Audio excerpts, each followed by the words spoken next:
বলা বাহুল্য যে তুলনামূলক সহজ দল আরব আমিরাতকেও বিন্দুমাত্র ছাড় দিতে রাজি নয় বেঙ্গল টাইগাররা। তাই তো খেলোয়াড় ও বাংলাদেশ কোচিং টিমকে সর্বোচ্চ ব্যস্ত সময় পার করতে দেখা যায় নেটে।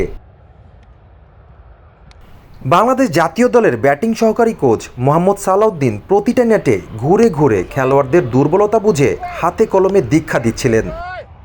অন্যতম লক্ষণীয় যে বাংলাদেশ টিমের অন্যতম দুর্বল জায়গা ফিল্ডিং নিয়ে ঘষামাজা করেন জেমস পেমেন্ট।